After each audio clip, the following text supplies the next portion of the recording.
খেলাটি গন্ডগোল একটা করে খেলা হয় না না মেয়েদের গোলকিপারটা ডিস্টার্ব দিয়েছে এটা করে ফিফার প্রাইজ মানি কি আছে এখানে কি আছে যাই হোক এটাই আছে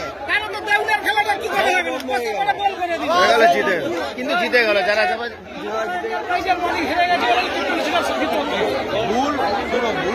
মাথা